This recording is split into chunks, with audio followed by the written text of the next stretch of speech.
சிவனே போற்றி. எந்நாட்டவர்க்கும் இறைவா போற்றி. ஏகம்பத்துரையந்தாய் போற்றி. பாகம் பண்ணுரு ஆனாய் போற்றி. காவாய் கனகத்திரளே போற்றி.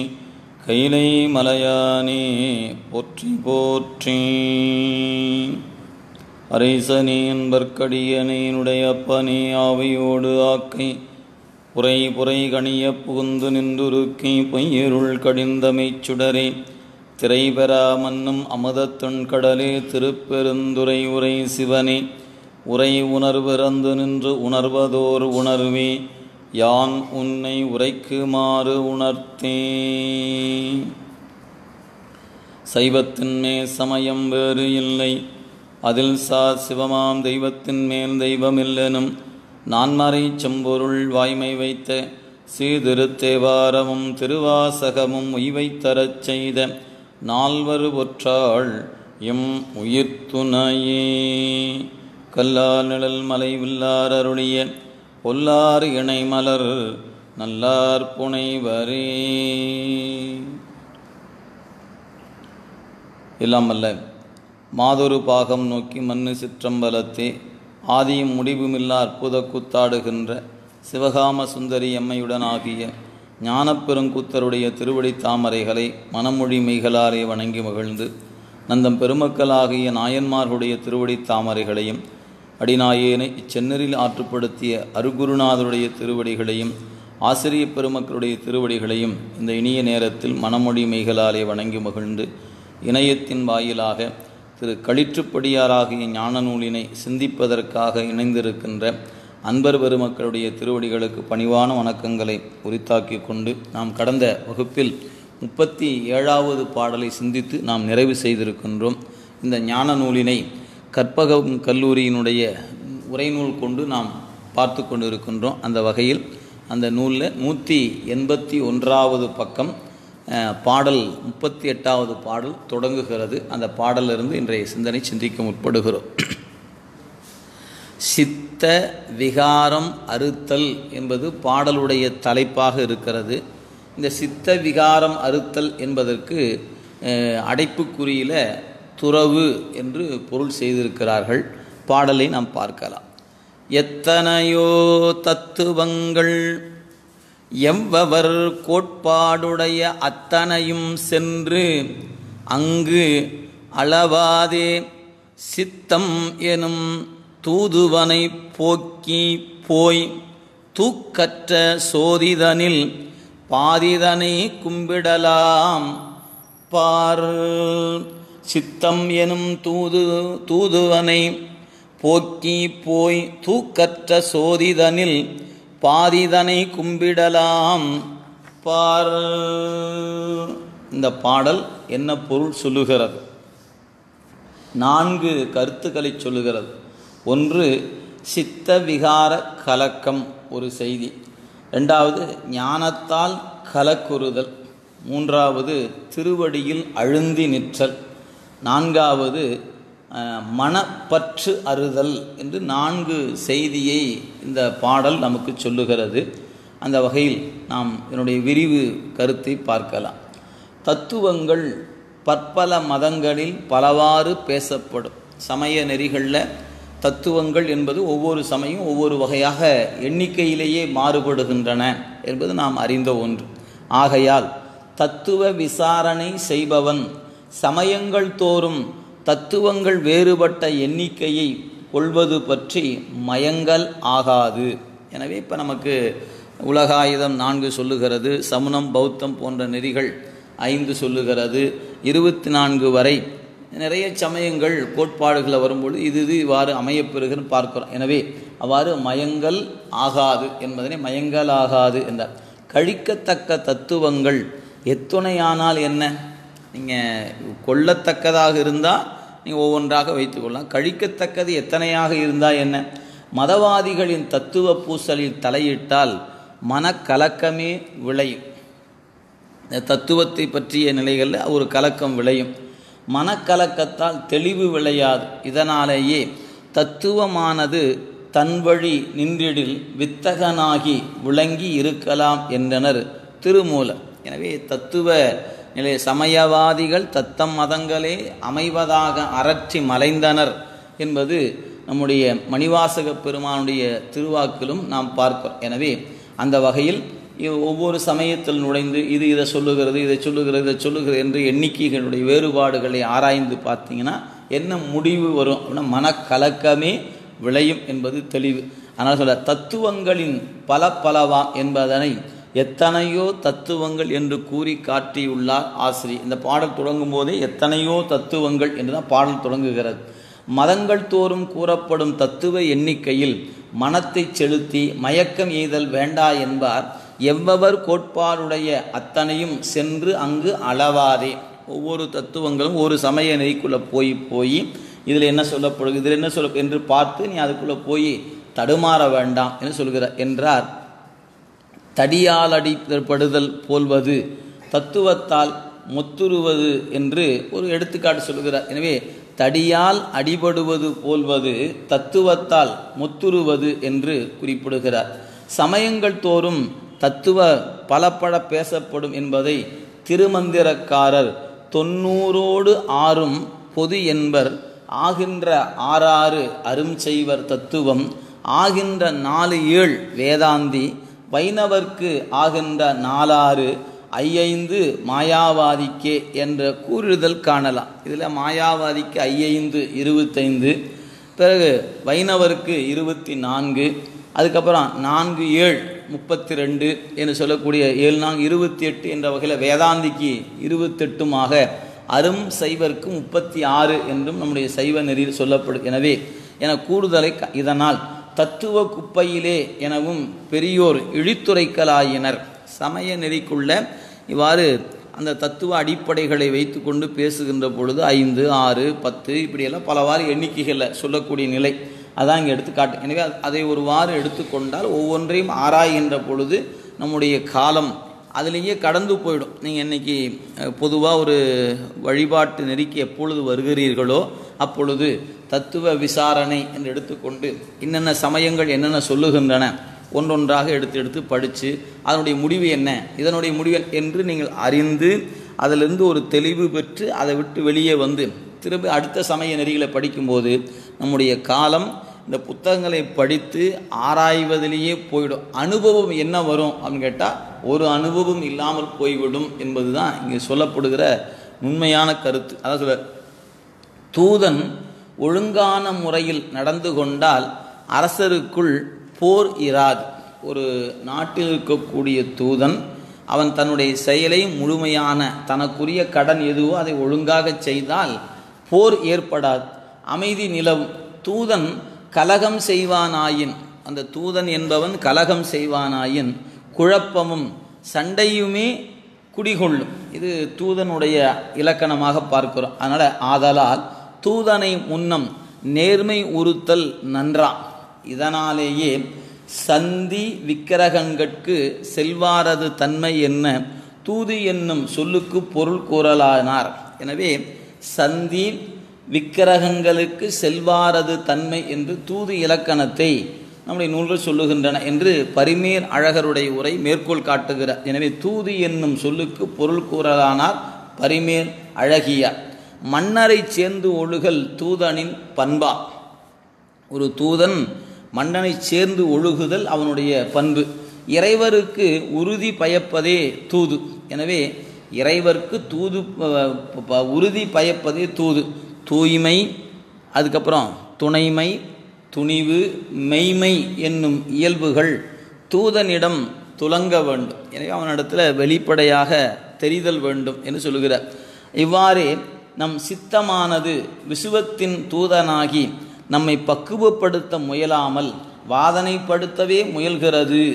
இப்போ நமக்கு அவங்கவுங்களுக்கு உடைய அறிவு அதை நம்ம சித்தம் என்று சொல்லுகிற நிலையில் சித்தம் எனும் கலக்கம் என்று சொல்வார். சித்தம் எனும் வித்தக கலக்கம் என்றும் சித்த விகார கலக்கம் என்றும் பலவாறு சொல்வது உண்டு. அதனால் சித்தமானது விசுவத்தின் தூதனாகி நம்மை பக்குவப்படுத்த முயலாமல் வாதனைப்படுத்தவே முயல்கிறது.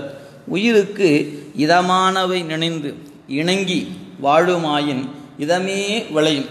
சித்தத்தை சிவன்பாலை வைப்பது நேரிதான். நீங்கள் எது நமக்கு இன்பம் தருமோ அதனோடு இயந்திருந்து அந்த இன்பத்தை நுகர்வது தான் நமக்கு சரியானது. அப்படி இல்லாமல் வெளிப்பட மாறுபடும் போது துன்பம் விளைகிறது. அதான் சொல்ற நேரிதான்.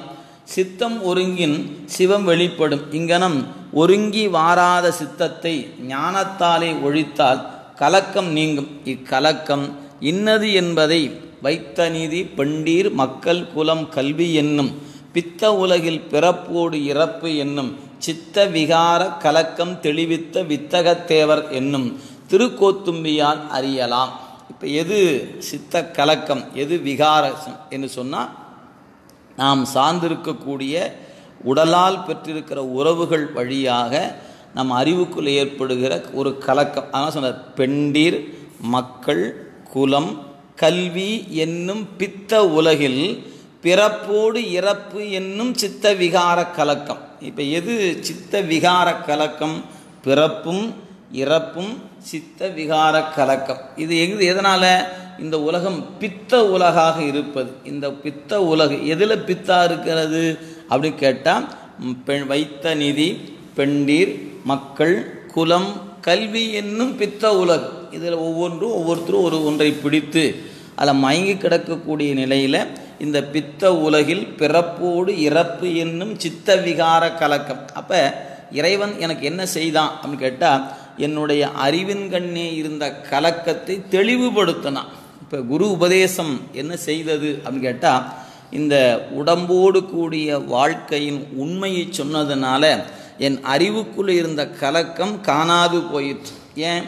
அவன் தான் மரணம் பிறப்பு என்று இவை இரண்டின் மயக்கருத்த கருணை கடலுக்கே சென்றுதாய் கோத்தும்பி என்று பிரிதோர் இடத்துல குறிப்பிடுகிறார். அப்போ மரணம் பிறப்பு என்ற இரண்டும் மயக்கம்தான்.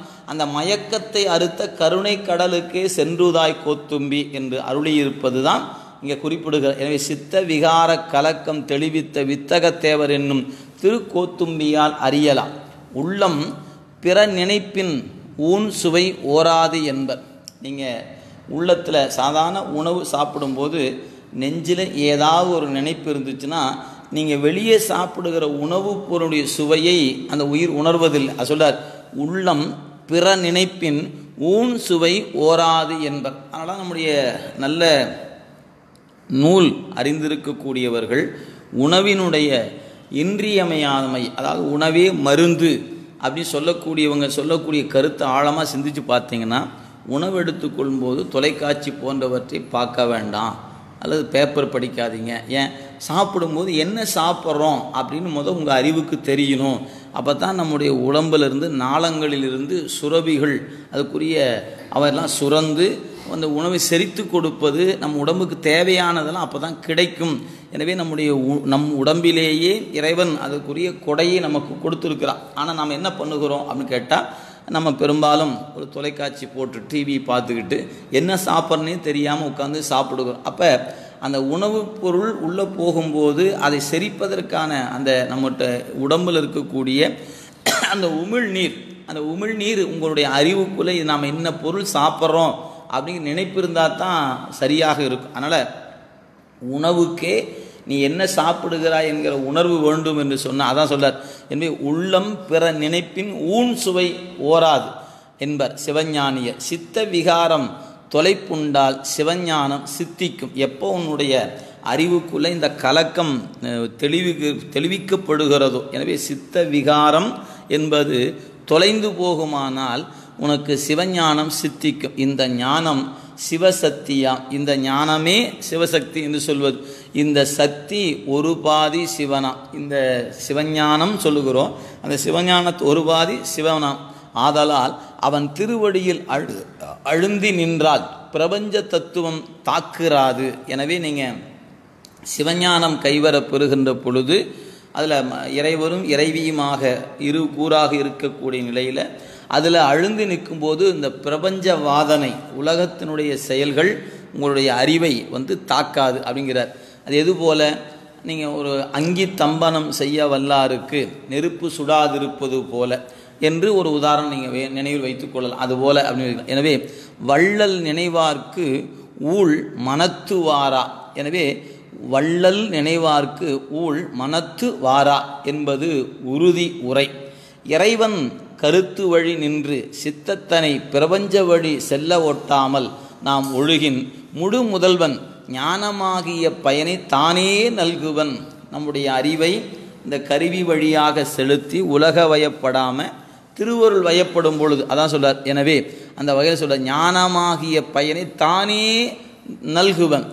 வேலை கூலி தராது, வேலை இட்டவன் கூலி தருவான். எனவே வேலை கூலி தராது, வேலை இட்டவன் கூலி தருவான். வேலை நம் உளம் கொள்ளும் வண்ணம் நம்ம செய்யக்கூடிய வேலை எப்படி இருக்கணும் அப்படின்னா அதான் சொல்றார். எனவே வேலை இட்டவன் இட்டவழி செய்ய வேண்டும் என்பதே வேண்டுவதான். இவை யாவும் நாம் உளம் கொள்ளும் வண்ணம் என்ன சொன்னார்? சித்தமெனும் தூதுவனை போக்கி போக்கி தூக்கற்ற சோதிதனில் பாதிதனை கும்பிடலாம் பார் என இவ் ஆசிரியர் இசைத்து உள்ளார். அந்த என்ன எடுத்துக்காட்டு காட்டுகிறார் அப்படின்னு பார்த்தீங்கன்னா, வேலை உனக்கு கூலி கொடுக்காது, வேலையை யார் உனக்கு இதை செய் என்று சொன்னானோ அவன் தான் கூலி தருவான். வேலை கூலி தராது, வேலை இட்டவன் கூலி தருவான். சரி, அப்போ நீ அந்த கூலிக்காக நீ என்ன பண்ணணும்? வேலை இட்டவன் இட்டபடி செய்யப்பட வேண்டும் என்பதே வேண்டுவதான். உன்கிட்ட என்ன சொன்னாங்களோ அதை நீ செய். அதை எப்படி செய்யணும்?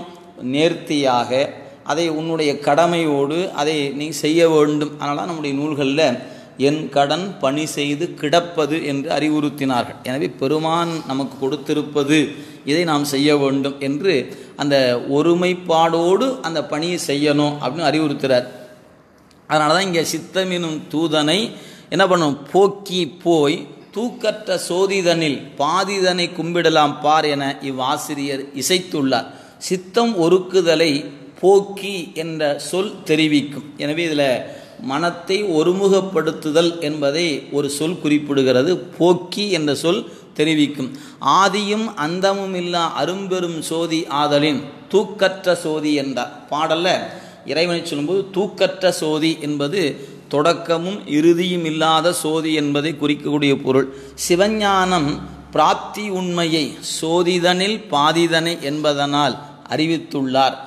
கும்பிடலாம் என்றதனால் என்றும் உள்ள அடிமைத்திறம் புலப்படுத்தப்பட்டது. எனவே அவனை நீ கும்பிடலாம் என்று சொல்லும் பொழுதே நீ கும்பிடக்கூடியவன் அவன், அந்த வழிபாட்டுக்குரிய பயனை தருபவன் அவன் என்பது பெறப்படுகிறது எனலாம். இவற்றால் சித்தம் ஒருக்கி சிவாய சிவ என்றிருத்தல் சிவானந்தமுறும் நெறி என நாம் உளங்கோடல் தகும் என்று இந்த பாடலுடைய கருத்தை நமக்கு கொடுத்திருக்கிறார்கள். எனவே நமக்கு எளிமையான கருத்து என்ன?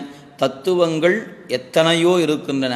அதில் ஒவ்வொரு சமயங்களும் ஒவ்வொரு வகையாக வரையறை செய்கிறது. அவ்வவர் நிலையில் ஒவ்வொரு வகையாக வரை செய்கிறாங்க. எனவே எவ்வவர் கோட்பாடுடைய அத்தனையும் சென்று அங்கு அளவாதே. ஏன் நீ அதை பற்றி ஆராய்ச்சி எடுத்துக்கொண்டு நான் ஒரு சமயத்தை பற்றி ஆராய்ச்சி செய்ய போகிறேன் என்று எடுத்துக்கொண்டால் அந்த நூலை படிப்பதற்கே பல காலம் ஆகும். அதன் உண்மையை தேடி அதை உணர்வதற்குரிய காலம், அப்புறம் அந்த குறிப்பிட்ட நிலை போன பிறகு இதில் உண்மை இல்லை என்று விட்டு நீ அடுத்த நூலை படித்து அதை உளம் கொண்டு பிறகு அதற்குரிய ஆராய்ச்சி இப்படியே நீங்கள் வந்தீங்கன்னா ஒருவாறு இறைவழி நோக்கி வருகிறது அந்த பிறப்பிலேயே ரொம்ப காலம் ஆயிடும். அதைத்தான் நம்முடைய நூல்கள் சொல்கிறாங்க. எனவே நீங்கள் ரொம்ப எளிமையாக சொல்லணும்னா, சமயங்களானவற்றின் நல்லாறு தெரிந்து உணர நம்பன் அருளாமையினால் அமன் சமயம் கூறுவார் என்று அப்பர் பெருந்தகை சமண சமயம் போன இடத்தை குறிப்பிடும்போது அவ்வாறு குறித்திருப்பார் தெய்வ சேக்கிழார் பெருமான். அங்கே நீங்கள் பார்க்கலாம். எனவே சமயங்களானவற்றின் நல்லாறு தெரிந்து உணர என்கிற ஒரு குறிப்பு கொடுத்திருப்பதை நீங்கள் பார்த்து கொள்ளலாம்.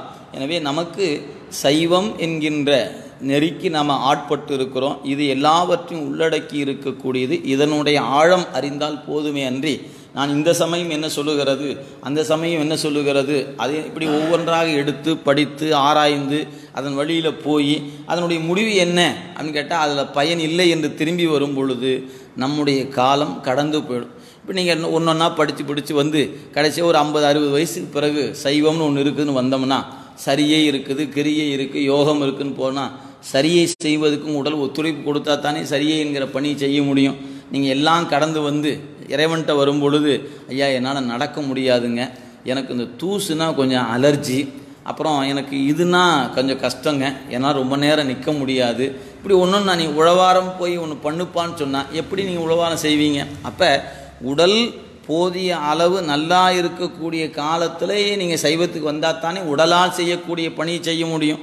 நீங்கள் எல்லா உடம்பில் இருக்கிற வலிமையெல்லாம் இழந்த பிறகு வீட்டில் இருக்கவங்களாம் நேரம் இல்லையா போ துரத்தி விட்ட பிறகு கோயிலுக்கு வந்து உட்காந்து நான் நல்ல கதிக்கேறக்கா வந்திருக்கேன்னு உட்கார்ந்தா நம்ம எங்கே போய் இறைவனுக்கு உடலால் பணி செய்வது நினைத்து எனவே உடம்பு நன்றாக இருக்கிற காலத்திலேயே இறைவனுக்கான பணி செய்யணும்னா நீங்கள் அதனால தான் நம்முடைய நூல்கள் பண்டை நத்தவத்தால் தான் இறைவனை பத்தி பண்ணுகிற பாக்கியம் நாம் பெற முடியும் என்பதை நம்முடைய நூல்கள் சொல்லுகின்றன. எனவே நீங்கள் வெவ்வேறு சமயங்களில் போய் கிடந்து தடுமாறி கிடக்க வேண்டாம் என்பதை ஆசிரியர் இந்த பாடல் வழியாக நமக்கு அறிவுறுத்தி இருக்கிறார் என்பதை கருத்தில் கொள்ளலாம். இனி அடுத்த பாட்டு. சாம்பொழுதும் ஏதும் சலமில்லை செத்தாற்போல் பொழுதிலே அடைய ஆசையரில் சோம்புதற்கு சொல்லும் துணையாகும் சொல்லாத தூய் நெறிக்கண் செல்லும் துணையாகும் சென்று. இந்த பாட்டு என்ன சொல்லுகிறது அப்படின்னா தத்துவ அசைவு இன்மை, தத்துவ நெறியில் ஊன்றி நிற்கக்கூடிய தன்மை சொல்லுகிறது. சார்புகள் அறுதல் என்பது ரெண்டாவது செய்தி. மூணாவது பணி அறுத்தல் நிலை வீட்டு நெறி என்பதும், நான்காவதாக பற்றின் பற்றருகை என்பதும் சொல்லப்பெறுகிறது என்பதை ஆசிரியர்கள் காட்டியிருக்கிறார்கள். நீ பாடல் பொருளை பாருங்கள். தத்துவங்கள் ஒருவன் வீடு பேர் அடைவதற்காம் முயற்சிக்கு முதல் உதவி புரிதற் பொருட்டு உள்ளவையாம். இங்கே ரொம்ப எளிமையாக என்ன சொல்கிறாரு, இந்த தத்துவ கூட்டம் என்பது முதல் உதவி போல. நம்ம பயணங்கள் செய்கின்ற பொழுது பேருந்தாக இருக்கலாம், அல்லது தொடர் வண்டிகளாக இருக்கலாம், அதில் ஒரு பெட்டி வச்சுருப்பாங்க, முதல் உதவி பெட்டி என்று ஒன்று எழுதி வச்சிருப்பது பார்க்கிறோம். ஏதாவது விபத்து நேருகிற காலங்களில் அதில் இருக்கக்கூடிய அந்த மருந்துகள் நமக்கு உதவி செய்வதற்காக சின்ன சின்ன மருந்துகள் அதில் இருக்கும். அதுவே அந்த காயத்துக்கான முழுமையான மருத்துவம் அல்ல. அந்த நேரத்துக்கு எதையாவது ஒன்று செய்யணும். அது நீங்கள் மருத்துவரை சந்திக்கிற வரைக்கும் உங்கள் உடம்பில் ஏற்பட்ட காயத்திலிருந்து ரத்தம் கொட்டலாம், அல்லது வீக்கம் இருக்கலாம். இது போன்றவற்றுக்காக அதுக்கு தேவையான சில பொருளை அந்த முதலுதவி பெட்டி என்பதில் வைத்திருப்பதை பார்க்க. எனவே இதுவே போதுமானது என்று கருதிவிட முடியுமான்னு கேட்டால் இல்லை. அதே போல தான் தத்துவ கூட்டங்களுடைய துணை, அதாங்க சொல்றார். எனவே தத்துவங்கள் ஒருவன் வீடு பேறு அடைதற்காம் முயற்சிக்கு முதல் உதவி புரிதற் பொருட்டு உள்ளனவா. இவை ஒருவன் உலகினை வெறுத்தற்கு உதவியாகும். இந்த உலகத்தை பார்த்து வெறுத்து ஒதுக்குவதற்குரியதாக. எனவே இவை உலகினை வெறுத்தற்கு உதவியாகும் அனுபவங்களை விளைப்பனவா.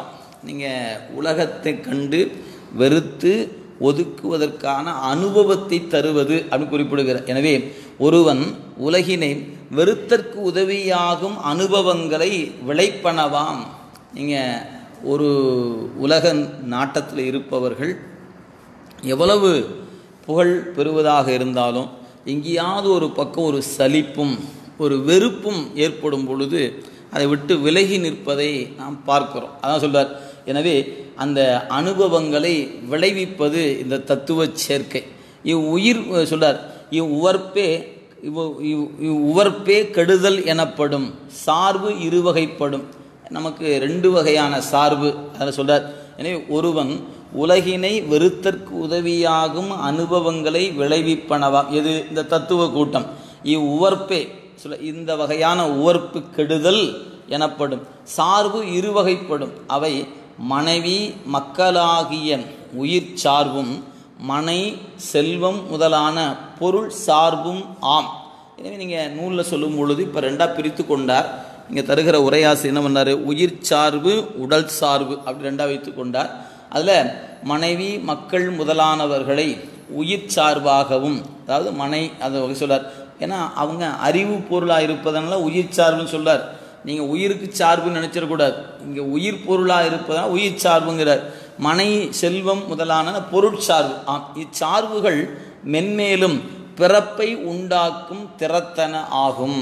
மேலே சொல்லப்பட்ட உயிர் சார்பாக இருந்தாலும் சரி அல்லது பொருட்சார்பாக இருந்தாலும் இந்த ரெண்டும் நமக்கு என்ன தரும் அப்படின்னு கேட்டால், மீண்டும் மீண்டும் பிறப்புக்கு ஏதுவாகுமே அன்றி பிறப்பை அறுப்பதற்கு துணையாகாது. அதனால் நம்முடைய நூல்களில் அதை வைத்து கொண்டு கடந்து போக வேண்டும் என்று அறிவுறுத்தப்பட்டிருக்கிறதே அன்றி அதற்குள்ளேயே கிடக்க வேண்டும் என்று நம்ம நூல் சொல்லலை. இதுதான் நம்ம பார்க்கிறோம்.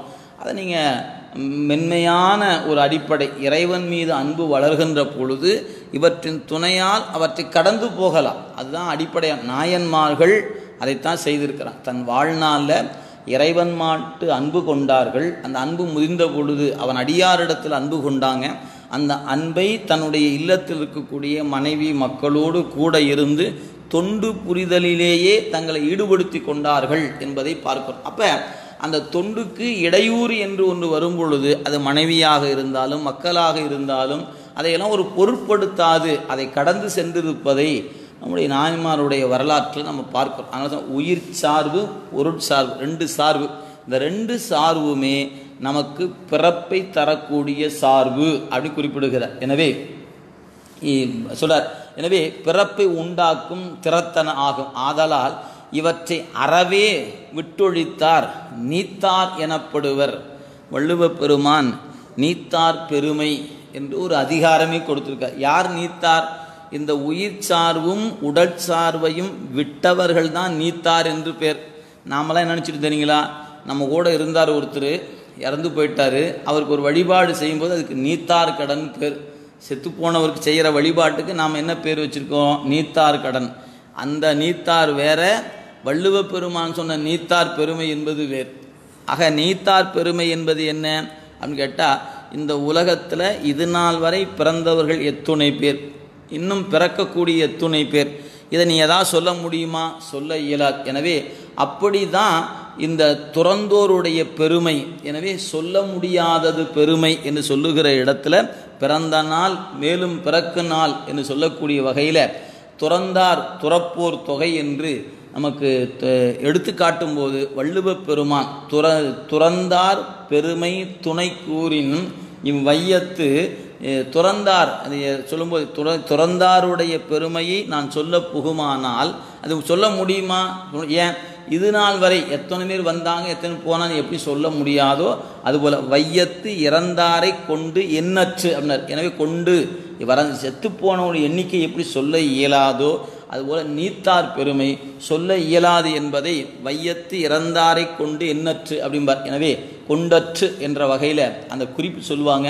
அதைத்தான் இங்கே எடுத்து காட்டுகிறார். எனவே இது நாள் வரையிலும் இறந்தவர் எண்ணிக்கை எப்படி சொல்ல இயலாதோ அதுபோல துறந்தோருடைய பெருமை சொல்ல இயலாது என்பது திருவள்ளுவர் நமக்கு அறிவுறுத்துகிறார்.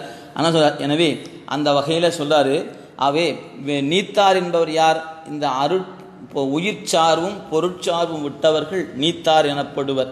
இவர்கள் உயிரோடு வாழும் பொழுதே, அவங்க உடம்போடு கூடி இருக்கக்கூடிய காலத்திலேயே மண் கம்பம் ஆகில் என் என்னும் மனப்பான்மை உடையவராய் செத்தாரை போன்று சீவிப்பர். அவங்க மண் கம்பமாகில் என் அப்படின்னு நம்முடைய அப்பர் தேவாரம் அது இங்கே மேற்கோள் காட்டுகிறார். அதாவது வானம் அசைவ மேலிருந்து கீழே விழக்கூடியதல்ல, ஒருவேளை விழுந்தாலும் அப்படின்னு சொல்வது உண்டு. அதுபோல் இந்த மண் எப்படி இருக்குது? பொடி பொடியாக இருக்குது. இந்த மண் என்பது இவ்வாறு இல்லாமல் கம்பம் போன்று இருந்தால் என்ன? எனவே மண் கம்பம் ஆகில் என் அப்படிங்கிற வகையில் இந்த தன்னுடைய தன்மை கெட்டு நின்றாலும் இறைவன் மாட்டு கொண்ட அன்பில் கெடாதவர்கள் என்பது கருத்து. இது நம்முடைய நூலில் சொல்லணும்னா, பூதம் ஐந்தும் நிலையிற் கலங்கினும் மாதொரு பாகர் மலர்த்தாள் மரப்பிலார் என்பது பெரிய புராணம். திருக்கூட்ட சிறப்புல அருளி இருப்பதை இந்த இடத்துல நீங்க எண்ணி பார்க்கலாம். அதனால மண் கம்பமாகில் என் வானம் துளங்கில் என் மண் கம்பமாகில் என் என்று அப்பர் தேவாரத்தை மேற்கோள் காட்டியிருக்கிறார். எனவே செத்தாரை போன்று சீவிப்பர் என்று குறிப்பு. இதனால் இத்திறத்தாரை உயிரோடு உள்ள செத்தவர் என்னலாம். இருக்கிறாங்கன்னு சொல்கிறதா இல்லைன்னு சொல்லலாமான்னு கேட்டால், உடம்போடு இருப்பாங்க ஆனாலும் செத்தவர் போல இருப்பாங்க அப்படின்னு சொல்கிறார். எனவே உயிரோடு உள்ள செத்தவர் என்னலாம்.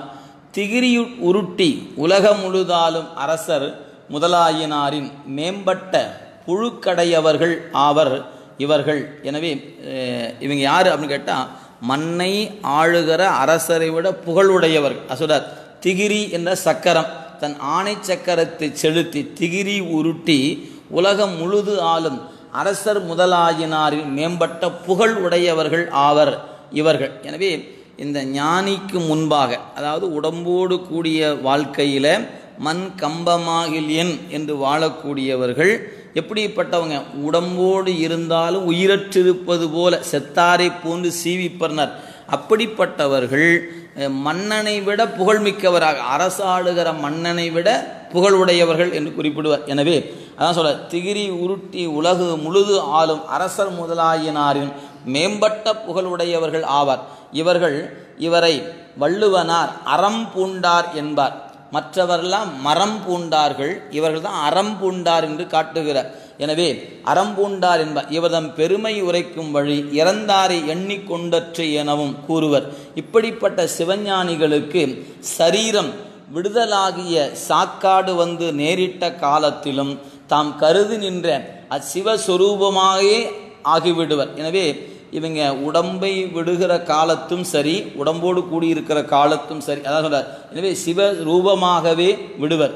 இவர்களை தத்துவம் அசைப்பதில்லை, அசலம் போல்வர் இவர்கள். இவங்க தத்துவ கூட்டத்தினால மயக்கம் அவங்களுக்கு கிடையாது, அசலம் போன்று இருப்பார்கள். அசலம்னா மலை போன்று, சலம்னா அசைவுக்குரியானது உரியது, அசலம் என்றால் மலை. ஒரு கொள்கையில் உறுதிப்பாடு உடையவர்களாக நடுக்கம் இல்லாதவராக இருப்பவர் என்பது பொருள். எனவே அசலம் என்ற சொல்லை இங்கே பயன்படுத்துகிறார். இவர்கள் இதனாலேயே சார்பு எழுதும் சொல்ற சார் பொழுதும் ஏதும் சலம் இல்லை. எதனோடு சார்ந்தாலும் அவங்களுக்கு சலம் இல்லை. நாமெல்லாம் எதனோடு சார்கிறோமோ அதற்கேற்ப ஒரு சலம் அப்படின்னு அர்த்தம், தடுமாற்றம். தண்ணீர் ஏன் அதுக்கு நம்ம ஒரு நிலையில் நில்லாமல் ஓடிக்கொண்டே இருக்கிறது? அப்போ பள்ளத்தை நோக்கி ஓடுகிறது. நாம் சொல்லுவோம் தண்ணீர் எப்படி சலசல என்று ஓடுகிறது. அந்த சலசல என்று ஓடும் ஒரு சொல் பயன்படுத்த பார்க்கும். அதனால் நாம் எதனோடு சார்கிறோமோ அதன் வண்ணத்தை பெற்று நிற்போம். ஆனால் ஞானிகளாக இருப்பவர்கள் யாரும் அவரோடு கூடுனா மற்றவர்களை ஞானியாகக்கூடிய தன்மை உடையவர்கள் இருப்பார்களுடைய அவர்கள் நம்மோடு கூடி தங்கள் ஞானத்தை இழந்து விட மாட்டார்கள். அதான் இங்கே சொல்றார். எனவே சார்பொழுதும் ஏதும் சலமில்லை என்றார் நம் ஆசிரியர். எனவே அருளாளர்கள் எப்பொழுதுமே அவங்க கொள்கையில் மாற்றம் இல்லாது இருப்பார்கள். இதுக்கு உங்களுக்கு இடம் வேண்டும் கருதுனீங்கன்னா ஒரு இடம் சொல்லலாம். நம்முடைய நாவுக்கரசு பெருமானும் ஞானசம்பந்த பெருமானும் திருவிழிமிழலை திருத்தலத்தில் அங்கே தங்கி இருக்கிற காலத்தில் மழை இல்லாததுனால ஒரு பெரும் பஞ்சம் ஏற்படுகிறது, உணவு தட்டுப்பாடு ஏற்படுகிற காலம். அப்போ திருஞான சம்பந்தருடைய திருமடத்திலும் திருநாவுக்கரசு திருமடத்திலும் எண்ணற்ற தொண்டர்கள் கூடியிருக்கிற சூழலில் உணவு பற்றாக்குறைக்குரிய காலம். என்ன செய்வது அப்படின்னா, இவங்க ரெண்டு பேரும் அதை பற்றி ஒன்றும் பொருட்படுத்தி கொள்ளவே இல்லை. அவங்க பாட்டு வந்தாங்க, அப்பர் சாமி உழவாரம் செய்தார், தேவாரம் பாடினார். ஞானசம்பந்தர் வந்தார், தேவாரம் பாடினார். இப்படி எந்த இடத்துலையும் பசியோடு இருக்கிறோம், பாட்டு பாடுறோம், எனக்கு சோறு கிடைக்கலையே என்று கருதினார்களா? இல்லை. ஆனால் வீழி மிழலை இருக்கக்கூடிய பெருமான் என்ன கருதுகிறான்? இந்த இரண்டு பெருமக்களும் பசி துன்பத்தில் துன்பப்பட மாட்டாங்க. ஆனால் அவர் கூட இருக்கக்கூடிய நூற்றுக்கணக்கான ஆயிரக்கணக்கான தொண்டர்கள் இருக்கிறார்கள். அவங்களுக்கான பசி வருத்தத்தை தீர்க்க வேண்டும் என்று கருதும் பொழுது இறைவன் இருவருடைய கனவிலும் தோன்றுகிறார். அங்கே சொல்லுகிற இடத்த தெய்வ சேக்கிழார் பெருமான் திருவாக்கை வைத்து கொண்டு பாருங்க. காலநிலையால் உங்கள் கருத்தில் வாட்டம் உரியல். இந்த பஞ்சம் வந்து விட்டதே, இப்படி ஒரு பசி துன்பம் வந்து விட்டதே என்று நீங்கள் எங்கேயாவது வருந்துவீர்களா? வருந்த மாட்டீர்கள். ஆனால் உங்களை வணங்குகிறவர்களுக்கு அந்த துன்பம் வரக்கூடாது என்பதற்காக நான் காசு தருகிறேன் என்று அருளியிருப்பதை நீங்கள் அந்த விழிமிழலை அந்த திருத்தலத்தினுடைய செய்தியை சேக்கிழார் பெருமான் திருவாக்கில் நீங்கள் பார்க்கலாம். எனவே சார்பொழுதும் ஏதும் சலமில்லை என்றார் நம் ஆசிரியர். தேகத்தோடு கூடியிருந்தும் தேகத்தோடு கூடியிருந்தும் தேகம் நீங்கியவர் போல் இவர்கள் இருவகை சார்பும் அறவே நீர்த்திருப்பர். உடம்போடு தான் அவங்களுடைய உயிர் கூடியிருக்கிறது. ஆனாலும் உடலுக்குரிய அந்த முனைப்புகள் பற்றுகள் ஒன்றும் அவர்களை தாக்காதவாறு அவங்க திருவருள் நினைப்பிலேயே அழுந்தி இருப்பார்கள் என்பது கருத்துங்க. அதனால் சொல்றாரு. எனவே தானே சொல்றார், சவம் போன்று இருப்பார்கள் என்று குறிப்பு. இருவகை சார்பும் அறவே நீத்திருப்பர். சவம் தன்னை கட்டிய புலம்பும் சுற்றத்தை கருதுவது இல்லை. சவம் தன்னை கட்டி புலம்பும் சுற்றத்தை கருதுவது இல்லை. தானே ஈட்டிய பொருளையும் விரும்புவதில்லை. இந்த நிலை சாதித்தல் எளிது அன்று. இப்போ ஒருவர் இறந்து விட்டார், அவருடைய உடம்பு அந்த வீட்டில் கிடக்கிறது. அவர் ஈட்டிய பொருள் தான் அந்த வீடு, அந்த சுற்றம் எல்லாம். இப்போ அவர் மீது அழுது புரண்டு கிடக்கும் பொழுது அந்த இப்படி வருந்தி அழுகிறார்களே என்று அந்த உடம்பில் ஏதாவது குறிப்பு தென்படுமா? ஒன்று தென்படாது. அதாங்க சொல்லார். எனவே சவம் தன்னை கட்டி புலம்பும் சுற்றத்தை கருதுவதில்லை. யாரெல்லாம் அழுதாங்க யார் அழலை அதெல்லாம் பார்க்காது. அது மட்டுமல்ல, தானே ஈட்டிய பொருளையும் விரும்புவதில்லை. இந்த நிலை சாதித்தல் எளிது அன்று. செத்து போனால் நமக்கு அதுதான். ஆனால் இருக்கும்போதே அப்படி இருப்போமாங்கிறதான பிரச்சனை. அதனால தான் இங்கே ஞானிகள் சலனமில்லாது இருப்பதனால அவர்களை எதுபோல காட்டுகிறார்? உடம்பில் ஓடு உயிர் இருந்தும் இறந்தவர் போன்று இருக்கிறார். ஏன்? சலனம் இல்லாது இருப்பதனால். இப்படி ஆயிருச்சாமே அப்படின்னு சொன்னால் அப்படியே உட்காந்து, என்னையா உங்கள்கிட்ட தான் சொல்கிறேன், கம்முனே உட்கார்ந்து இருக்கிற, ஆயிருச்சுன்னு சொன்னால் நீ என்ன அப்படியா அப்படின்னு கேட்டால் பரவாயில்ல. ஒன்றுமே காதில் வாங்கினா எந்த விதமான ஒரு கோபத்தையோ அல்ல ஒரு சிரிப்பையோ அல்ல ஒரு வருத்தத்தையோ ஏதாவது அந்த முகம் காட்டினாத்தானே நம்ம சொன்ன செய்தி காதுக்குள்ளே போயிருக்குதுன்னு அர்த்தம்.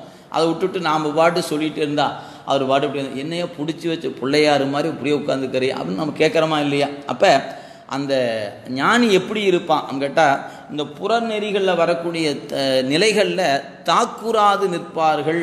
இப்போ நம்ம எளிமையாக சொல்லணும்னா, இன்றைக்கி ஒரு நோய் கிருமியில் எல்லாரும் பலவாறு சிக்கி கிடக்கிறோம். இப்படி கிடக்குதே அப்படி அவன் ஏதாவது நினச்சோம் அதை பற்றி ஒன்றும் கவலை.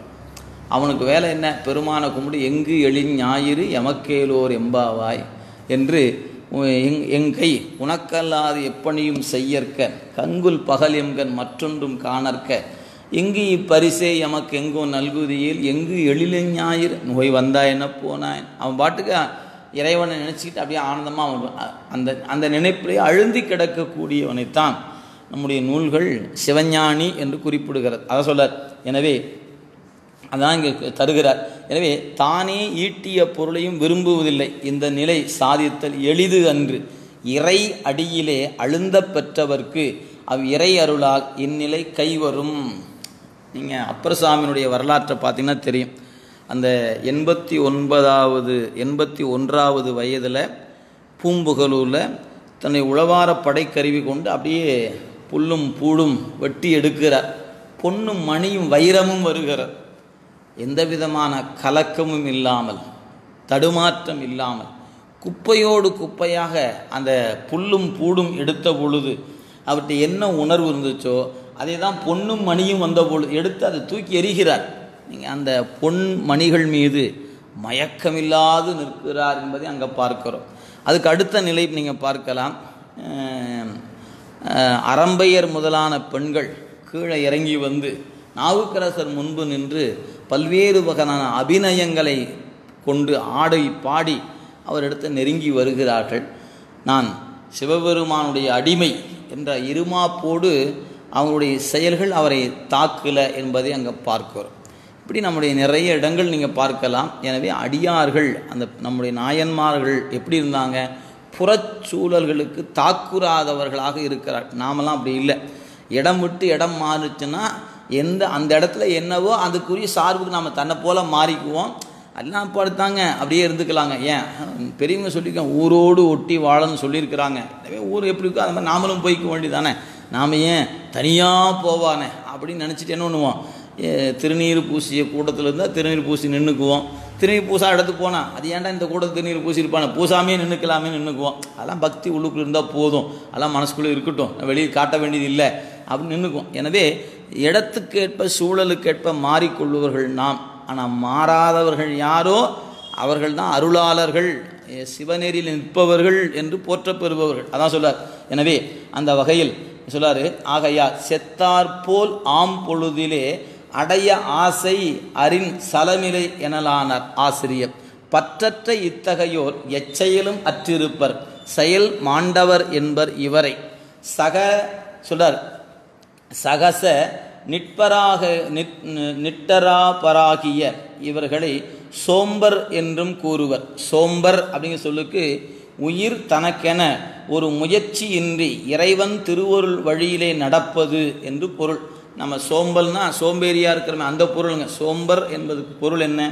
எல்லாம் சிவன் செயல், இறைவன் விட்ட வழி, எது நடக்குதோ நடக்கட்டும், திருவருள் திருவருள் திருவருள் என்று நடப்பதை திருவருள் வழியில விட்டு நிற்கிறது.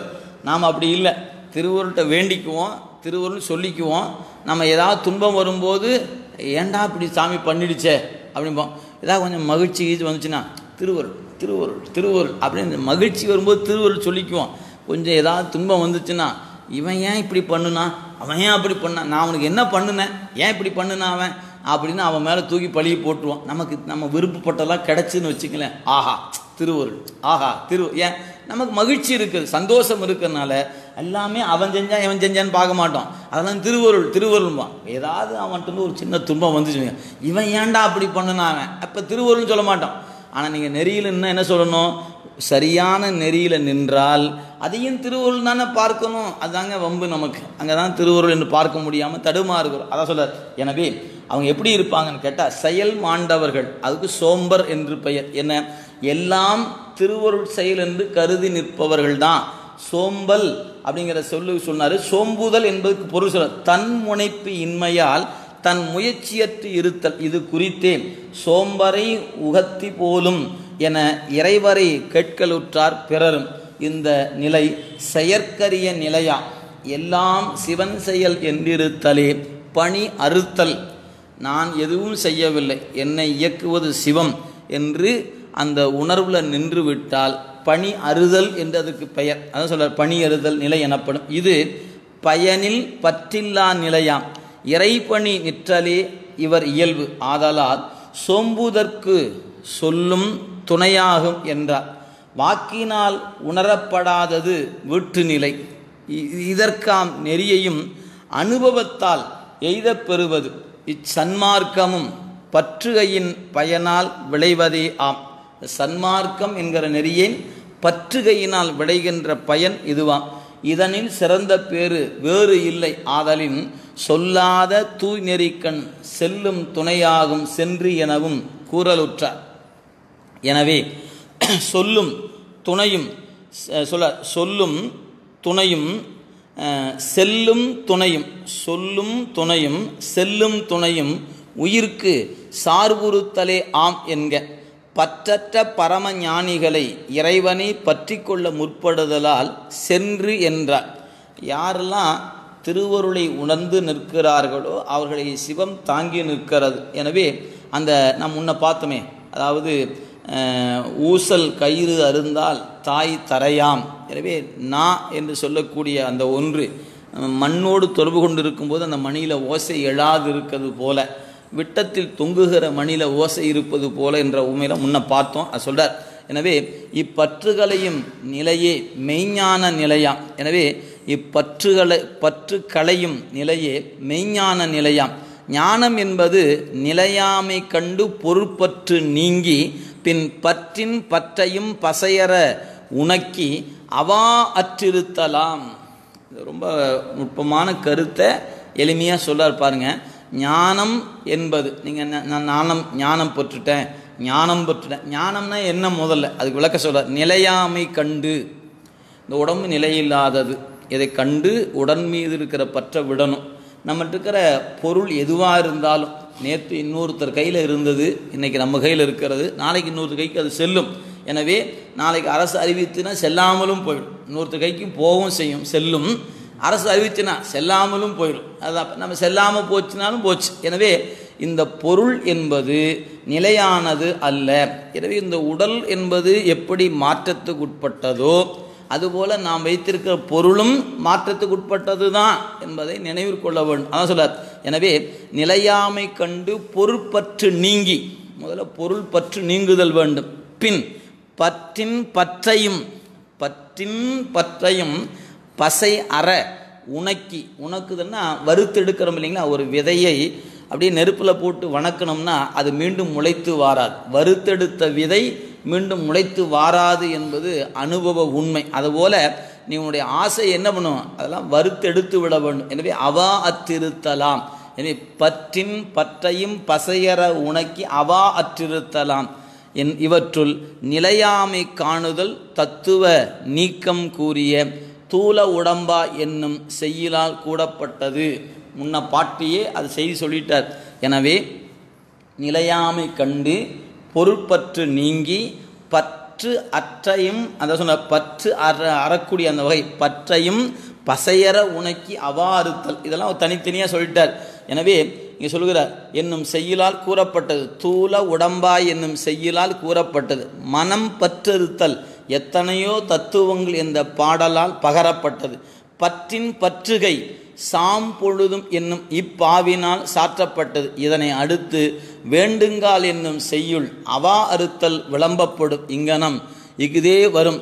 எனவே வள்ளுவராம் தேவரும் ஞான பகுதியை 4 வகையாக்கி கூறி காட்டியுள்ள முறை உளங்கொள்ளத்தக்கதாம் என்று எடுத்து காட்டுகிறார். எனவே அந்த வகையில் இந்த அடுத்த பாடலில் அவா அறுத்தல் என்பது சொல்லப்பெறுகிறது. அப்போ நிலையாமை என்கிற ஒன்று, அதன் பிறகு அந்த நிலையாமை கண்டு அவற்றிலிருந்து நீங்கி நிற்க வேண்டும், பற்று அற வேண்டும். 2வது செய்தி. 3வது செய்தி என்ன அப்படின்னு கேட்டிங்கன்னா, பற்று அறுதல் மட்டுமல்லைங்க, பற்று அறுத்தனா பற்றுதலை பற்ற வேண்டும். எனவே இறைவனை பற்றுகின்ற நிலை வேண்டும். அடுத்து நமக்கு ஒரு வாய்ப்பு அமையுமானால் வேண்டுதல் என்கிற ஒரு அமைப்பு நமக்கு கிடைக்கும் பொழுது எதை வேண்டுதல் வேண்டும் அப்படின்னு கேட்டால், நிறைய பேருக்கு நிறைய விண்ணப்பம் இருக்கிறது, நிறைய வேண்டுகிற விருப்பம் இருக்கிறது. ஆனால் நம்முடைய களிற்றுப்படியார் ஆசிரியர் நமக்கு அறிவுறுத்துகிறார், திருவள்ளுவருடைய வழியில் நின்று அறிவுறுத்துகிறார். இந்த பாட்டு என்ன வேண்ட வேண்டும் என்பதை சொல்லுகிறது. அடுத்த பாடல் பாருங்கள், 40வது பாடல். திரு அருள் நாட்டம் என்று இதற்கு தலைப்பு கொடுத்திருக்கிறார்கள். அடைப்புக்குறியில் அவா அறுத்தல் என்ற பொருள் சொல்லுகிறது அந்த பாட்டு. வேண்டுங்கால் வேண்டும் பிறவாமை, வேண்டும் கால் வேண்டும் பிறவாமை என்றமையால் வேண்டின் அகுது ஒன்றுமே வேண்டுவது. வேண்டும் வேண்டின் அகுது ஒன்றுமே வேண்டுவது. வேண்டின் அது வேண்டாமை வேண்ட வரும் என்றமையால், வேண்டின் அது வேண்டாமை வேண்ட வரும் என்றமையால் வேண்டிடுக வேண்டாமை வேண்டும் அவன்பால். இந்த வள்ளுவர் கொடுத்த குறட்பாவை அப்படியே எடுத்துக்கொண்டார். அந்த குறட்பாவுக்கான விளக்கமாக இந்த வெண்பா அமையப்பெற்றிருக்கிறது. வேண்டுங்கால் வேண்டும் பிறவாமை, மற்றது வேண்டாமை வேண்ட வரும் என்பது குறட்பா. அதை அப்படிங்க எடுத்துக்கொண்டார். அப்போ இந்த பாடல் என்ன கருத்து சொல்லுகிறது? ஒன்று, இடத்துல கேட்டால் பிறவாமை என்ற ஒன்றை வேண்ட வேண்டும். பிறவாமை வேண்டும் அப்படின்னா என்ன அர்த்தம்? அவா அறுதல் என்பது அதனோடு தொக்கி நிற்கக்கூடிய ஒன்று. சொல்றார், இறைவனிடத்து ஒன்றை வேண்டி பெறுங்கால் அவ்வாறு வேண்டத்தக்கது பிறவாமை ஒன்றுமே ஆகும். நம்ம சாமிகிட்ட போய் கேட்கக்கூடிய வரம் என்ன அப்படின்னு கேட்டால், பிறவாமை என்கிற ஒரு வரம் தான் நம்ம கேட்கணும். ஆனால் நம்முடைய வினை அதை ஒன்றை மட்டும் கேட்க விடாமல் மற்ற எல்லாத்தையும் கேட்க வைக்கும். எனக்கு வீடு வேணும், எனக்கு குழந்தை வேணும், எனக்கு ஒரு கார் வேணும், எனக்கு நகை வேணும், எனக்கு ஆடை வேண்டும், எனக்கு இப்படி ஒன்றொன்னா நம்ம எதையோ கேட்குறோம். அவன்கிட்ட போய் கேட்குற அத்தனையும் கொடுக்கக்கூடிய சொல்லணும்னா, ஒருவன் ஒரு மிகப்பெரிய செல்வந்தர் ஒரு இருக்கிறார். எத்துணை கோடிகள் கேட்டாலும் கொடுக்கக்கூடிய உள்ளம் உடையவர். அப்படிப்பட்டவர்கிட்ட போய் நமக்கு ஒரு வாய்ப்பு கிடைக்கிறது, அவரை சந்திக்கிற வாய்ப்பு. அவர் நம்மளை பார்த்து கேட்க, உனக்கு என்ன வேண்டும் அப்படின்னு கேட்டால், இந்த மகராசன் எத்தனை கோடி கேட்டாலும் கொடுப்பார் அப்படின்னா நம்ம என்ன கேட்கலாம்? கேட்குறதே கேட்குறோம், எவ்வளோ கோடி வேணுமோ கேட்டுக்கலாம். அதை விட்டுட்டு அவர்கிட்ட போய் எனக்கு கொஞ்சம் பொருள் தட்டுப்பாடு இருக்குதுங்க, எவ்வளையா வேணும் அப்படின்னு கேட்டால், ஒரு 1000 ரூபா கொடுங்க, ஒரு 500 ரூபாய்ன்னு கேட்டான். இதை கேட்குறதுக்கு அவர்கிட்டயா போய் கேட்குறேன்? அப்போ எவ்வளவு வேண்டாலும் கொடுக்கறதுக்கு ஒருத்தன் இருக்கக்கூடிய அவன்கிட்ட போய் நாம் கேட்கறது எப்படி தெரியுமா? அற்பத்தனமாக கேட்குறோம். நாம் இந்த உடம்பு சார்பு கொண்டு இறைவன்கிட்ட கேட்பதெல்லாம் என்ன கேட்கிறோம் அப்படின்னா, இந்த உடம்பு ஒட்டிய விண்ணப்பமாகவே வைத்திருக்கிறோம். இந்த உடம்பு நம்மளுது இல்லை அப்படின்னு தெரிந்திருந்தாலும் கேட்கும்போது அதெல்லாம் மறந்து போயிடும். நமக்கு இந்த உடம்பை வச்சு தான் எல்லாத்தையுமே வலிமையாக வச்சுருக்கிறோம். நம்முடைய பிணைப்பு அனைத்துமே உடம்பை பற்றுக்கோடாக கொண்டு தான் பிணைக்கப்பட்டு இருப்பதுனால உடம்பை வைத்து கொண்டு தான் என்னொன்னா கேட்குறோம். இந்த உடம்பே நம்மளுது அல்ல, இது நம்முடையது அல்ல, இந்த உடம்பு நான் அல்ல. அப்போ நம்ம இறைவன்கிட்ட கேட்கக்கூடியதில் நான் ஒரு ஆங்கில வார்த்தையை பயன்படுத்தினா மினிமம் மேக்சிமம் 2 இருக்குது. நீங்கள் குறைந்தபட்சம் என்ன கேட்கலாம்? நீங்கள் ஜனாதிபதியாக கேட்கறது கூட குறைந்தபட்சம்தான். இறைவனுடைய கருணைக்கு முன்னாடி ஐயா நான் நாட்டில் ஜனாதிபதியாக இருக்கணும் அப்படின்னு நீங்கள் கேட்டிங்கன்னா அவன் கருணைக்கு முன்னே அது சும்மா மினிமம் தான். பிறகு அவன்கிட்ட போய் மேக்சிமம் என்னையா கேட்கலான்னா, சாமி இன்னொரு பிறப்பை எனக்கு கொடுக்காத அப்படின்னு கேட்பது தான் அவனால் நமக்கு கொடுக்கக்கூடிய அருளிலேயே மிகப்பெரிய அருள். அதுக்கு மேலே ஒரு அருள் இருந்ததுன்னா அதை கேட்கலாம், அதுக்கு மேலே வேறு அருள் ஒன்றுமே இல்லை. எனவே சிவபெருமான் நமக்கு அருள் செய்ய வேண்டும் என்று கருதினால் ஒரு கால் நமக்கு முன்னே தோன்றி நின்று உனக்கு என்ன வேண்டும் கேள் அப்படின்னு நம்மளை கேட்டால் எங்கேயாவது மறந்து போய் எனக்கு இது வேணும் அது வேணும் கேட்க ஒன்று கேட்குறான், சாமி பிறவாமையை கொடுன்னு கேட்டோம்னா அதுதான் இறைவனால் கொடுக்கக்கூடிய அருளிலேயே அதிகபட்ச அருள். அதுதான், அதுக்கு மேலே ஒரு அருள் என்பது இல்லை. அப்போ நாம் என்ன கேட்கணும்? மேக்சிமம் என்ன உண்டோ அதை கேட்டணும். மினிமத்தை போய் கேட்கக்கூடாது. மேக்சிமம் எது அது ஒன்று தான். அதுக்கு மேலே இன்னொரு வரம் என்பது இல்லவே இல்லை. அதனால தான் காரைக்கால் அம்மை வேண்டும் போது இரவாத இன்ப அன்பு வேண்டி பின் வேண்டுகின்றார் பிறவாமை வேண்டும் என்று வேண்டிக் கொண்டார்கள். நாவுக்கரசர் பல பாடலில் பிறவாமையை கேட்டிருக்கிறார். நம் பெருமக்கள் எல்லோரும் அதை திரும்ப திரும்ப கேட்டிருக்கிறாங்க. அதெல்லாம் நாம் நினைவு கொள்ள வேண்டும். எனவே அதான் சொல்றார், இறைவனிடத்து ஒன்றை வேண்டி பெறுங்கால் அவ்வாறு வேண்டத்தக்கது பிறவாமை ஒன்றுமே ஆகும். அப்பிறவாமையும் வேண்டாமை எனப்படும். இந்த பிறவாமையும் வேண்டாமை எனப்படும். அவா அறுத்தலால் விளைவதால் இறைவனிடம் வேண்டும் போது அவா அறுத்தலையே வேண்டுக. ஆசையை விட்டு விட்டா போச்சு. ஏன் நீங்கள் வள்ளுவ பெருமான் சொல்வார், நீ உள்ளத்தில் கொள்கிற விருப்பம் அந்த ஆசை தான் அடுத்த பிறப்புக்கு தவிர்க்க முடியாத வித்தாகிறது என்று குறிப்பிடுவார். எனவே அவா அறுத்தல் இன்றியமையாது. எனவே வேண்டுங்கால் வேண்டும் பிறவாமை. பிறவாமை தான் நம்ம வேண்ட வேண்டிய வரம். அதுக்கு துணையாக இருப்பது எது அப்படின்னு கேட்டால் ஆசையை அறுத்தல் என்பது தான். ஆசைப்பட்டோம்னா துன்பந்தான் வரும், அது பிறப்பை தரும் என்பதை நினைவிற்கொள்ள வேண்டும். வேண்டுங்கால் வேண்டும் பிறவாமை, மற்றது வேண்டாமை வேண்ட வரும் என்ற திருக்குறளின் சொல்லும் பொருளும் பொருந்த எழுந்தது இப்பாடல். அதனோடு அமையாமல் இக்குறட்பாவின் நயத்தை எல்லாம் வெளிப்படுத்தும் உரை போலவும் இப்பாடல் அமைந்துள்ளது. இந்த பாடலில் அந்த கருத்து அமையப்பெற்றிருக்கிற சொல்லார், வேண்ட முழுதும் தருவோய் நீ என்று மணிவாசக பெருந்தகையும் வேண்டுவார் வேண்டுவதே ஈவான் கண்டா என்று அப்பர் பெருமானும் கூறி அருளியதிலிருந்து சிற்றுயிர்கள் விரும்பி வேண்டுவன எவையாயினும் அவற்றை வழங்கும் வள்ளன்மை உடையவன் இறைவன் என்பது புலனாகும். வரையாது கொடுக்கும் அவ்வள்ளலிடத்தே வேண்டத்தக்கது எது? எதை கேட்டாலும் கொடுக்கக்கூடிய வள்ளல்கிட்ட போய் எதை வேண்டுவது? அதான் கேட்குறார். வரையாது கொடுக்கும் அவ்வள்ளலிடத்தை வேண்டத்தக்கது எது? உலகத்து பேறுகளில் எல்லாம் மிக உயர்ந்த பேராகிய மீண்டும் பிறவாமையே. அதுதான் அவனிடம் வேண்டி பெறுதல் வேண்டும். பிறப்பு என்பது தலை, பிறவாமை என்பது வீடு என்று உரையாசிரியர் தெளிவுபடுத்துகிறார். அடுத்த பிறவாமை எப்போது கைகூடும்? அடுத்த கேள்வி. பிறப்பது தான் எப்படின்னு சொல்கிறீங்களே, பிறவாமை தான் வேண்டுனீங்க, அது எப்போது கைகூடும் சொல்ல. பிறவாமை எப்பொழுது கைகூடும்? அவாவினை பற்று அற ஒழித்த போதே எய்தற்பாலர். எப்போ ஆசையை விடுகிறோமோ அப்போ உனக்கு பிறவாமை என்பது தகுதி உடையவனாக ஆகிவிடுகிற சொல்லார். எனவே பிறவாமை என வேண்டாமாகிய சொல்லார். அவா என்று சொல்லக்கூடிய ஒன்று. எனவே பிறவாமை எப்பொழுது கைகூடும்? அவாவினை பற்று அற ஒழித்த போதே எய்தற்பாலர் பிறவாமை.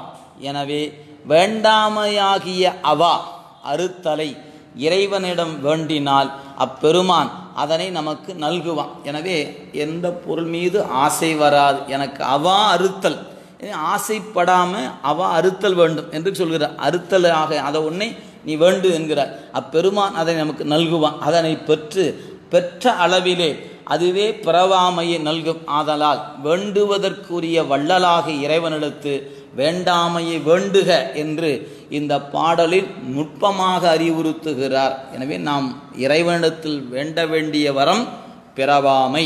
எனவே வேண்டாமை வேண்டுக. அது வள்ளுவ பெருமான் கருத்து. அங்கே சொன்னதை ஆசிரியர் கழிட்டுப்படியை உள்ள வாங்கிக்கொண்டு என்ன சொல்கிறாரு? வேண்டாமை வேண்டுக. வேண்டும் என்பது ஆசை. எதை வேண்டணும்? வேண்டாமையை வேண்டுக. பெருமானை எனக்கு ஆசை என்பது அருந்து போக வேண்டும். அவா அறுத்தல் எனக்கு நிகழ வேண்டும். எனவே நான் எதை வர கேட்பது? நீ நேரடியாக போய் பிறவாமை கொடுன்னு கேட்கலாம். அந்த பிறவாமைக்கு அடிப்படையாக இருப்பது எது? அந்த ஆசை அறுத்தல் தான். எனவே ஆசை பிறப்பை தரும், ஆசை அறுப்பது பிறவாமையை தரும். எனவே நீ பிறவாமையை தா என்று கேட்பதற்கு நீ இறைவன்ட்ட என்ன கேட்டுக்க? வேண்டாமையை வேண்டுக. இங்கே வேண்டாமை வேண்டுக என்று ஆசை எதை கொடுத்தார் அப்படின்னா, ஆசை என்பதை விடுக்க வேண்டும் என்பதை இங்கே குறிப்பிடுகிறார். எனவே வேண்டாமை வேண்டுக என்று குறிப்பிடுகிறார். தெய்வ புலவை திருவள்ளுவ நாயனார் வேண்டுங்கால் வேண்டும் பிறவாமை, மற்றது வேண்டாமை வேண்டவரும் என அவா அறுத்தலின் கண் கூறியுள்ளார். இந்த அவா அறுத்தலும் அவன் அருளாலே ஆவதாகும். எண்ணின் காலமாக சொல்லார். எண்ணில் காலமாக பிறப்பு பிணி மூப்பு இறப்புகளால் துன்பமுற்று வருதலை ஒருவன் உணர்வானாயின் அவற்றுக்கு ஆசை இன்பத்தின்பாலே அமையும். இப்போ நீங்கள் எண்ணில் காலம், எவ்வளோ காலம் சொல்ல முடியல. நம்ம பிறவியை சொல்லும் போதெல்லாம் தொல் என்ற ஒரு சொல்ல அடையாக வைத்துக்கொண்டு தொல்லை இரும்பிறவி சூழும் தலை நீக்கி என்பது திருவாசக பாடலுடைய சிறப்பு பாடல் பார்க்கிறோம். ஆனால் சொல்றார். எனவே எண்ணில் காலமாக பிறப்பு பிணி மூப்பு இறப்புகளால் துன்பமுற்று வருதலை ஒருவன் உணர்வான் ஆயின் அவன் என்ன செய்வான்? அவற்றுக்கு ஆசை இன்பத்தின்பாலே அமையும். இவ்வின்பம் பிறவாமையில் தானே கிட்டுவது சொல்ல. பிறவாமையைத்தான் நாம் இறைவன்பால் வேண்டல் தகும். இது பற்றியே இனி பிறவாமை வந்து என்று கொள்ளே என்று இரத்தலுற்றனர் ஞானம் உடையவர். எனவே ஞானிகள் பிறவாமையைத்தான் இனி பிறவாமை வந்து என்று கொள்ளே என்று வேண்டுகிறது பார்க்க. சிற்றின்ப பொருளை அவாவின் அது துன்பம் பயப்பதாய் பிறப்பு ஈனும் வித்தாகிறது. உலகப் பொருளை வேண்டி நின்றால் அது பிறப்பை தருகிற வித்தாகிறது என்ற பிறவாமையே இரவா இன்பம் அளிப்பது. ஆதலால் வேண்டாமை அன்ன விழுச்செல்வம் ஈண்டு இல்லை எனலானார். எனவே அதுதான் உயர்ந்த செல்வம். எது? வேண்டாம் என்று சொல்வது உயர்ந்த செல்வம். யாராவது நம்மகிட்ட வந்து இதாக கூட இல்லையா வேண்டாம், இந்த வேண்டாம் சொல்வதுக்கு ஒரு வீரம் இருக்க வேண்டும். அதுதான் நாயன்மார்கள் இடத்துல வீடும் வேண்டாம் விரலின் விளங்கினார் என்று தெய்வ சேக்கிழார் பெருமான் நமக்கு அதை காட்டுகிறார். அதனால் இங்கே சொல்றார், வேண்டாமை அன்ன விழுச்செல்வம். நம்ம இடத்துல வேண்டாம் என்று சொல்லக்கூடிய அந்த ஒரு நிலை நமக்கு வருமானா நாம் தான் பெரிய செல்வந்தர். நம்ம எதா இருந்தாலும் வேண்டாம், என்னப்பா இல்லைங்க வேண்டாம், எனக்கு வேண்டியதில்லை திருவருள் அப்படின்னு நம்ம வேண்டாம் என்று சொல்வதற்கு ஒரு ஒரு உள்ளத்தில் ஒரு பெரிய உறுதிப்பாடு இருக்க வேண்டும். அப்படி இருந்தால் தான் அதை சொல்ல முடியும். அதான் சொல்லார். எனவே ஆண்டும் அகுது ஒப்பது இல். வேண்டாம் என்று சொல்வதை காட்டிலும் சிறந்த ஒன்று இந்த உலகத்தில் இல்லைங்கிறார். வேண்டாமை அன்ன விழுச்செல்வம் ஈண்டு இல்லை எனலானார். ஆண்டும் அகுது ஒப்பது இல். அதற்கு நிகரானது இன்னொன்று இல்லை எனவும் இதன் பெருமை சாற்றப்படுகிறது. தேகம் உள்ளளவும் ஒருவன் ஒன்றை விரும்பாது ஒழியினும் முகந்த வினையினாலே உள்ளது வந்து கூடாது ஒழியாது. ஆதலால் விருப்பமே தீர வேண்டி வரும். அத்தகைய நிலையில் பிரிதொன்றையும் விழையாமல் பிறவாமை என்ற ஒன்றே நிலையை விரும்புக என அறிவுறுத்தலாயினார். துறந்தார்க்கும் இஃது ஒன்றே இறங்கத்தக்கதே ஆம். இதனால் பிறப்பு தீர்ந்து பேரின்பம் விளையுமே அன்றி மானம் தீர்ந்து அல்லல் விளையாது. ஆதலால் நாவுக்கு இனி வரவு என்பது இல்லை. இது பற்றியே இணையில் திருவள்ளுவர் பெயர்கொள் எம்மான் இறந்தார்க்கு காணி இறக்க என்று உரைத்தது உணர்வு தெருள்வித்தமை கொண்டே. ஒருவர்தம் இவ்வளவும் ஒன்றும் இரத்தாம். எனவே நாம் வேண்டுவது இந்த ஒன்றை தவிர வேறு ஒன்று இல்லை என்று காட்டுகிறார். முத்தம் என்ற சொல்லுக்கு விடுதலை அப்படின்னு சொல்லி அதைத்தான் முத்தம் தருகவே, முத்தம் தருகவே என்று சொல்லும்போது முத்தம் என்று சொல் விடுதலை, விடுதலை தருக என வேண்டலுற்றனர் நல்லாற்று சிவப்பிரகாசர். இம்முறை தோன்றுமாறு நம் ஆசிரியர் வேண்டுங்கால் வேண்டும் பிறவாமை என்றமையால் வேண்டின் அகுது ஒன்றுமே வேண்டுவது என்று முன்மொழியலானார் என்று இந்த பகுதியை எடுத்து நமக்கு காட்டியிருக்கிறார்.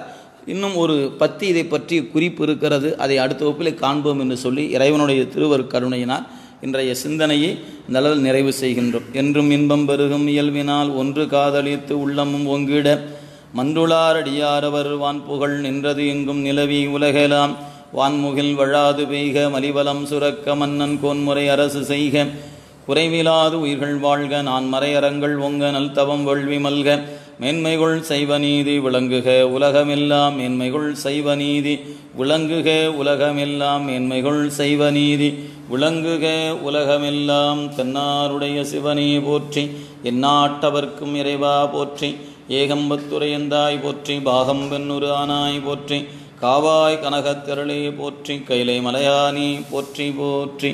திருச்சிற்றம்பலம்.